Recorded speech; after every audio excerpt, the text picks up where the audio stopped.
I believe in Stockton's greatness. I grew up in Stockton. And it was hard. I'm not going to give you one of those stories where I talk about how bad it was. If you're from Stockton, you kind of, especially like East Side, South Side Stockton, it was kind of rough back in the day. I'm 54 years old. And when I think back at being a kid, I mean, I can remember going, like, all places we went in one year. I could tell you all the places we went every year because there wasn't that many. And these kids these days got it made. I mean, they got TikTok, they got YouTube, now they got the metaverse, PlayStation 5. I don't even know what PlayStation we're at now. But when I was a kid, all my stuff came from the Salvation Army, literally everything. I remember one year I begged my mom. I wrote a little letter to Santa. I was like, Mom, I want the G.I. Joe with a Kung Fu grip. That's all I want, Mom. I promise I'll be good. And my mom went to the Salvation Army and got me a G.I. Joe. She wrapped it up. I was all excited because I kind of knew I had a doll under the tree, just by the shape of the box. And I remember waiting all night. I didn't even sleep that night. And I woke up and I opened up that doll, and it was a used G.I. Joe doll, and he was missing his foot. And I looked up at my mom, and my mom was like, Mijo, that's diabetic Joe. I learned early on that I could make people laugh. That was my skill. Being able to make people laugh was something that I could do that a lot of people couldn't do. I had a natural talent for it.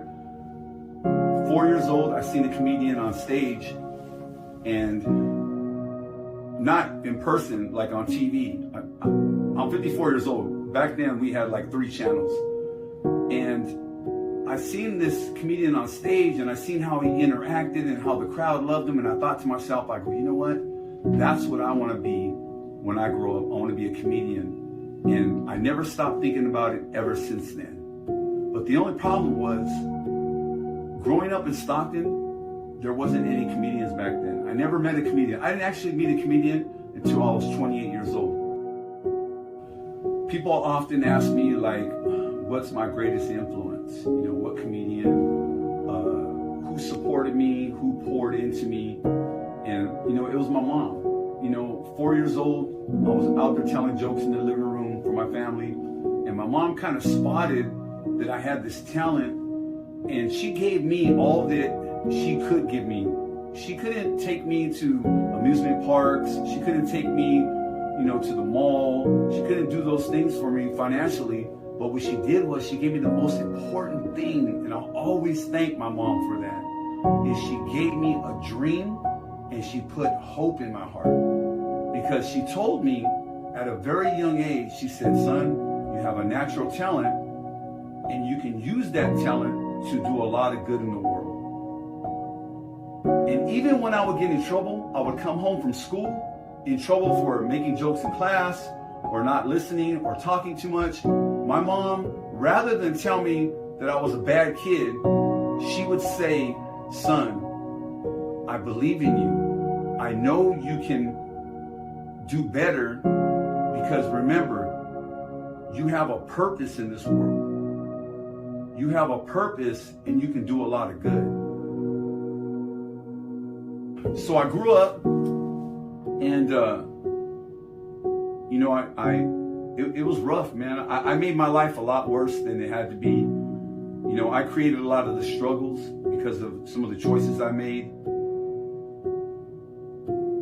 I can remember asking myself at times, during my darkest times, like, man, what about that dream? What about the things that your mom instilled in you? What about, doing something that no one has ever done with their life? And even though times were like really, really, really bad, really hard, I had that little bit of hope, that little seed in my heart that things could be better. And so I never gave up, no matter how bad things got. I could say, I remember the day, April 10th, 2007. I was homeless. I found myself homeless. Like, I was staying on people's couches for a long time, And I considered that homeless. I didn't really have an address. I wasn't getting mail anywhere. But in April 10th, 2007, I had been out at the shelter, St. Mary's shelter, sleeping outside. Not even in the shelter, I was sleeping outside for like 3 days. And I said, you know, I just couldn't do it. I couldn't live like that. I knew I couldn't live like that, but I didn't know what to do. And so April 10th, I sat there 2007, over 15 years ago, and I basically prayed. I asked God, I said, God, you know, if there's a chance, you know, if I can, because I had a somewhat of a good life at one time, but I messed it up. And I thought, maybe God will give me one more chance. And so I reached out to him and I said, God, you know, I won't mess it up this time. Can I just have one more chance at it? One more. And I didn't really know what the answer would be. And that's the day my life started. That's the day my journey started. You know, it's been real. The struggle's been real. You know, I felt like I had to climb the mountain. Sometimes in life, they take a ski lift to the top of the mountain. And when you're on top of the mountain, the view is good. And some people never even seen the bottom of the mountain. But this time, I remember every single struggle. And there was times when I wanted to give up. There was times in my sobriety where I wanted to give up. And I said, this is too hard. But I was determined and I kept going. And I had that hope, you know, that hope that tomorrow will be better. And I just kept climbing. And now that I'm at the top of the mountain and my life is really good. Today my life is extremely good. I never forget the struggle. And I actually dedicate my life to climbing down and helping other people get up to the top of the mountain.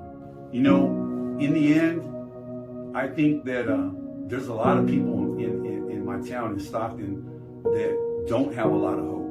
You know, the things they see on a daily basis maybe don't support their ideas of what a good life would be. The struggles that they go through, they don't have a lot of people in their corner, you know. So it's just really hard for them to believe that they can have an amazing life. And so, you know, I was very fortunate to have a mom that would spend the time to reinforce those ideas, to put those things in my heart, and to believe in me and to make me a believer. You know, that was the big part, because there was times when I would look around and say, I don't know how that's possible, but I wanted it to be possible. Today, that's what I try to do for other people, is that inspiration. You know, comedy's been good, and I only perform 2 to 3 times a year, but a lot of people show up to see me perform those times. I've been able to perform for organizations to help raise money, things that I believe in. In the end, comedy is not my goal. Comedy is just a vehicle. You know, I read in the Sacramento Bee one time, Mayor Kevin Johnson came back to Sacramento, and he built a school, one of the first charter schools in Sacramento. And he said, when they asked him about his life dreams, he said that the NBA, I'm talking about like an all-star in the NBA, he said the NBA was just his vehicle to get his life work done. And for me,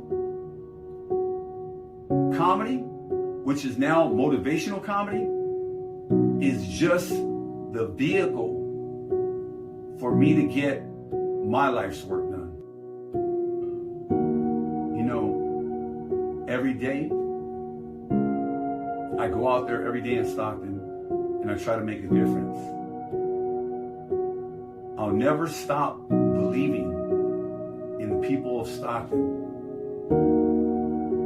just like my mother never stop believing in